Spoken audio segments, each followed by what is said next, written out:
The man in the tailored navy suit was already shouting before he crossed the factory floor. His voice cracked through the industrial buzz like a whip. "You. Hey, yeah, you. Get over there and fix that thing. We don't have time for dead weight." A young black man in oil-stained coveralls looked up slowly, wiping his hands on a rag. His eyes were clear and calm, too calm, unsettling in a room charged with tension. "I'm not maintenance," he said plainly. The suited man stared at him. "Then what are you doing near a machine that costs more than your house?" The young man straightened. He didn't flinch, didn't blink. He simply extended his hand with quiet confidence. "Isaiah Brooks, lead systems engineer. That machine." He nodded toward it. "I built it." The entire production bay went still. Everyone heard it, but only one man truly felt the weight of it. Because 10 years earlier, this very CEO had stood on a dusty patch of Georgia farmland and dismissed a teenage boy like he didn't matter. And now, that same boy had come back, with a name, a title, and the authority to change everything. Before we continue, hit that subscribe button, turn on your notification bell to get notified for more, and share this story with friends. Where are you watching from? Drop it in the comments. We love seeing how far our story travels. Meadow Creek, Georgia, didn't exist on most maps. But it had existed in Isaiah Brooks' bones from the moment he took his first breath. His world was red dirt, broken tractors, Sunday sermons, and hands that knew the weight of hard labor before they knew the feel of books. His father, Clyde Brooks, was a farmer, not by choice, but by inheritance. The land had been in their family since Reconstruction, passed down in fragments, fought over by creditors, fenced in by time. Clyde never spoke with many words, but when he did, Isaiah listened. "The land don't lie, son," Clyde would say, stooped over a busted axle. "You feed it, it feeds you. But it only respects what's earned." Isaiah earned everything. By 12, he was stripping down engines most grown men were scared to touch. By 15, he'd rewired an entire irrigation system using salvaged parts.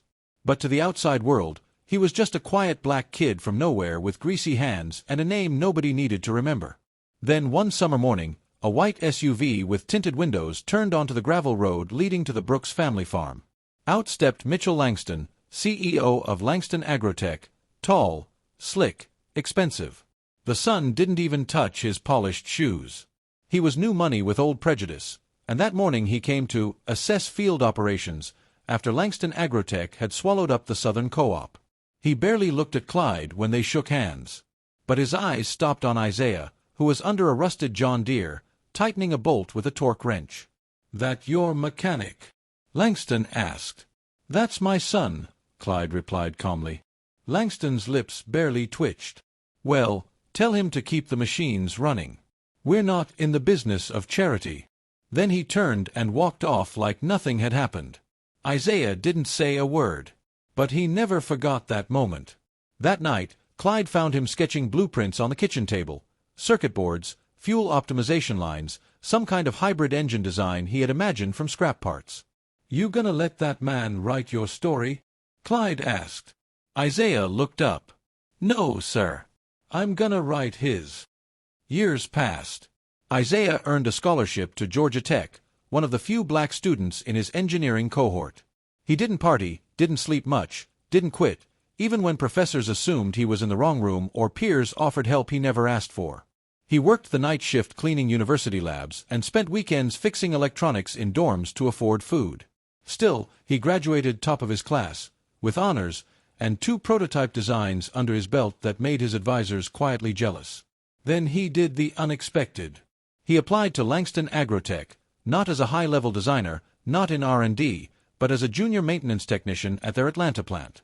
No one questioned it. They just assumed he was another overqualified black engineer desperate for a job. He didn't care what they thought. He had a plan. He learned every machine on that floor. He quietly fixed inefficiencies in their automation code, rewired sensor systems that had plagued the harvesters for years, and never once took credit. It took less than a year before department heads started coming to him for solutions. Another year, and he was promoted to diagnostics lead. By the 3rd year, Isaiah had designed a modular firmware protocol that reduced repair time on Agrotech's new fleet by 47%. Langston still didn't know his name. But he would. The Atlas X9 was supposed to be Langston Agritech's legacy, a fully autonomous, AI-powered agricultural harvester that could analyze soil content, detect crop maturity, and optimize yield without a driver. Isaiah had poured 18 months into it, refining the core firmware, battling bugs the developers missed, optimizing voltage differentials the designers didn't even understand. But Langston wanted it done faster, sleeker, flashier. He overruled Isaiah's warnings about unstable data thresholds and demanded a live demo for investors. So they flew in executives, media, and foreign stakeholders to a controlled test field outside Montgomery. Isaiah watched from the sidelines as Langston strutted in front of cameras, talking about revolutionizing the future of food. Then the Atlas X9 rolled forward. 10 feet. 20. Then it sputtered. Froze. The arms jerked violently and locked. The machine let out a mechanical groan and died. A suffocating silence followed. Langston's face turned from confident to confused to crimson. "Somebody fix it," he snapped. "Now." Heads turned. Whispers followed. One of the junior engineers hesitantly said, "Maybe Isaiah Brooks can." Langston spun around. Isaiah who? That's when he saw him, walking calmly toward the Atlas X9. Coveralls zipped up. Toolkit in one hand. Composure like steel in his stride. Langston's eyes widened. Recognition flickered. That face. Older now, but unmistakable. "We've met," Langston said slowly. Isaiah stopped beside the broken machine. 10 years ago. You told me to fix a combine." Langston cleared his throat. "And can you fix this one?" "I built this one." Langston hesitated. "Then go ahead. Give me 30 minutes. Isaiah got to work. Quiet. Precise. He reconfigured the power routing, corrected the corrupted data loop, isolated a memory leak in the AI sequence, and rewrote the field pathing logic from his own module. At minute 26, the machine rebooted. The Atlas X9 stood, scanned the field, and resumed its harvest cycle, this time flawlessly. The crowd erupted. Executives applauded. Langston smiled like he'd known it would work all along. Then he turned to Isaiah and offered his hand. "That was impressive. What's your title again?" "Lead Systems Engineer. As of this morning, Head of Infrastructure. The board called me directly." Langston's smile cracked. Isaiah didn't shake his hand. Instead, he said, "You saw my coveralls, not my code. My skin, not my skills. My father taught me to speak with my work. And today, it answered you." Langston didn't reply. Isaiah nodded politely, turned, and walked away, leaving the man who once dismissed him speechless in a field he now commanded. 2 weeks later, Isaiah drove home. The same winding road. The same cracked soil. The same weathered porch where Clyde still sat every morning with a black coffee and his dog-eared Bible. "You're on the news again," Clyde said as Isaiah stepped out of the truck. "Some lady on TV said you're the future of agricultural technology." Isaiah chuckled. "That's what they're saying." Clyde handed him a paper. On the front page, "From Soil to Silicon, Isaiah Brooks and the Rise of Smart Farming." He studied it quietly, then looked out across the fields. "Still feels the same here," Isaiah said. Clyde smiled. "Land don't care who you impress. Just what you sow."